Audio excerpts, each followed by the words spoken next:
Fan's going. You see the fan going? Fan stops.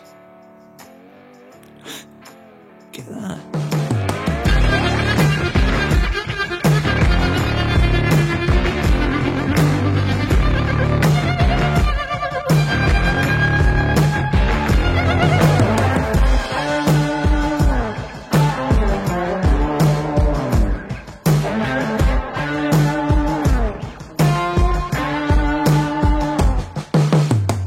Welcome back to another video. If you're new here, don't forget to subscribe to the channel for more gear reviews and tutorials. I'm also on Instagram, so if you head over there, you'll see announcements, behind the scenes and bloopers as well. So head over to the account and I'll see you there. Right, if you've seen some of my videos before, you'll know that my favourite light is the Godox SL60W. That's this one. But recently, Godox have released an enhanced addition to the lineup, and that is the SL150 Mark II. And naturally, I wanted to give it a try.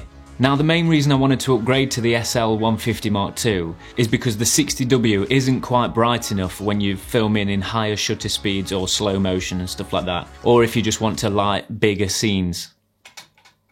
But other than just being brighter, there are a few other worthwhile extras that this light has to offer that I want to talk about. Okay, so point number one. A lot of people have slated the SL60W for being loud. The fan is quite loud in the light. Now, I use mine all the time. Yes, you can hear the fan. I can hear it now. It's maybe 3-4 feet away from me at the moment. However, I've got the microphone right here, so it never picks up the fan noise whatsoever. So if your mic placement is right, then you shouldn't have an issue with the fan noise. Having said that, it all depends what you're doing, what you're working on, how you're working, so that can be an issue for some people, and I totally respect that. So this, they've actually upgraded the fan in this, and I think it's a similar design, if not the same design, as the VL series that Godox have.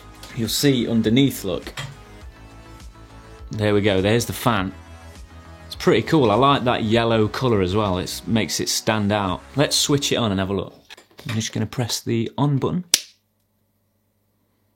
Look at that. God, that's hot. Ooh, that's hot. Crikey me.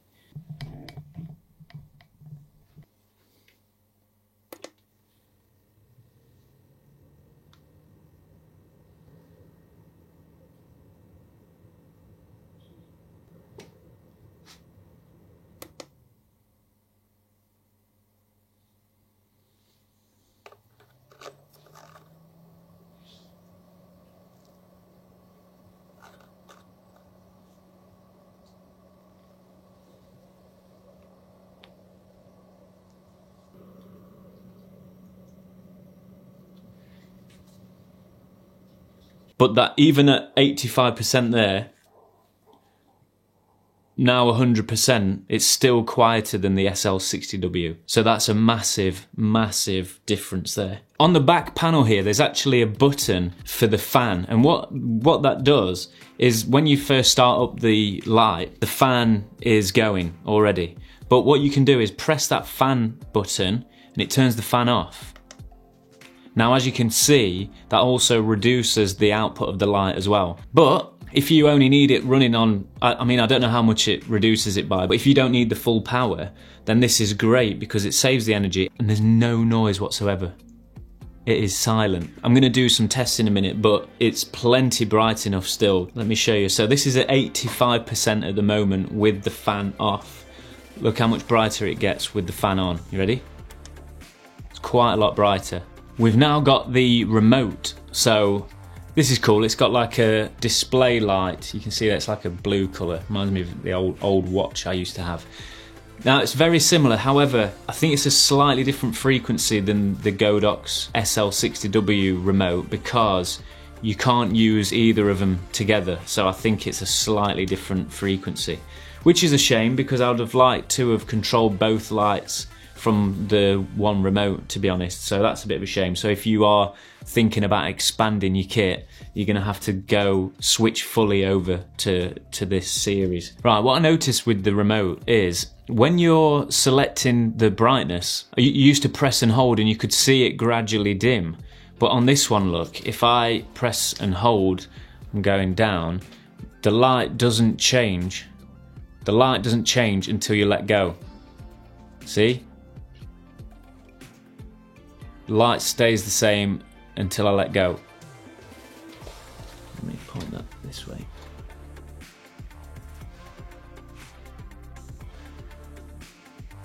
Okay, I'm going brighter, but nothing's happening until I let go. See that? And I'll go the other way. And then let go. So that's a little bit frustrating, but it's one of those things that I can live with though, because again, the price of this light and the power that it has is fantastic, so I don't mind little things like that. The remote does override the control on the back of the light, so you just have to be careful that you choose one or the other, so that you're not adjusting it on here and then you adjust it on the remote and then it changes. You've got all the same buttons as you have on the original remote, and on the back you've got the brightness dial here. You've also got the channel and group settings along with the on and off switch obviously, and then the fan on and off button. So that's cool, that illuminates when that's on. Massive difference there. But then we've got the addition with this light to have effects as well. It's got its own built-in effects.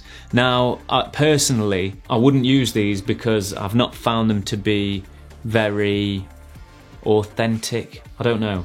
Anyway, you press the effects button and then scroll through the effects that you want. So there's 8 built-in effects there.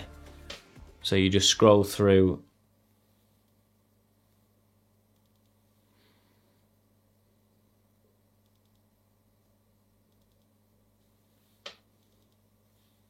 That one's quite nice. I think it's like a TV, meant to be like a TV type thing. TV glow. And then that's not the most exciting feature of the light. Now on the SL60W, I moaned about the plastic design of this here. That it's very plasticky, and I didn't quite trust it, and the increments are quite wide, so you can't get the exact angle that you want. However, with the SL150 Mark II, you've got this here, which is a lot nicer to start with. It's got the logo in the middle, and it's nice and smooth, and you can set it at the exact angle you want, so you can go up in small increments. And it's got these little rubber inserts here, and you just tighten that there, and it's nice and secure, so that's not going anywhere. There we go. So I really like that, and you can tighten it on both sides with an Allen key on this side.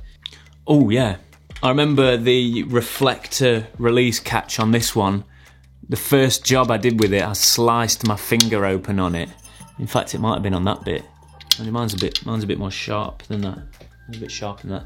Anyway, so on the 150 Mark II, it's slightly different design there, so that's nice and discreet. Now this version still doesn't come with a case because it's considered the budget range still. I mean, I do like it when things come with a case, but it's not a deal breaker because of the price and the output of this light. I think it's incredible. And I've already tried filming and raising the aperture, and it handles it really well, and also filming in slow-mo, so there is such good output. Okay, so now we're on the Godox SL150 Mark II, currently at 1%, 1/50 shutter speed, 25 frames per second, 2.8 aperture, ISO 400. Wow, crikey me.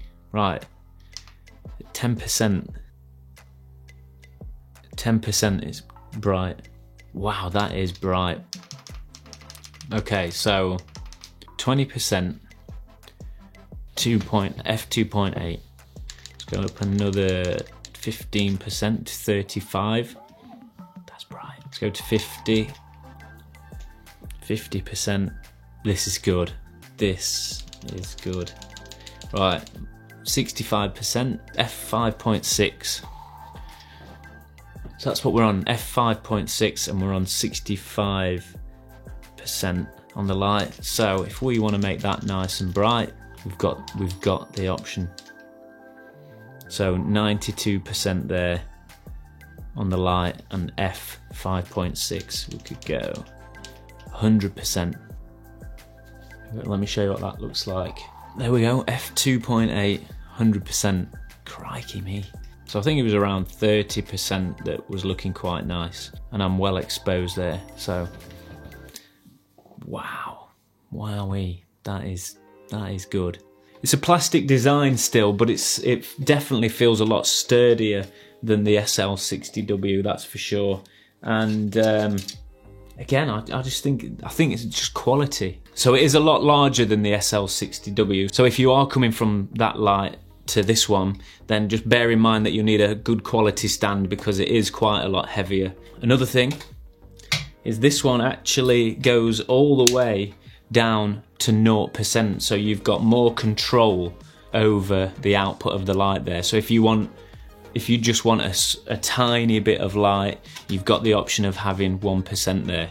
Super happy with that. I can't wait to start using it in all my videos. I'm also going to do a comparison video as well, so you'll get to see what it's like compared to the SL60W as well, and which one would be good for you. So if you're looking at getting a new light and you're not sure which one to go for, that'll be a great video to watch. Fantastic light. If you want an all-rounder, you know, good price, good output, this is the one for you, Godox SL150 Mark II. It also comes with this reflector, and what they've done, they've changed the design slightly so it's more reflective and it gives a higher output when you've got this on the light. It also comes with these different coloured, they're not gels, but I don't know, what should we call them?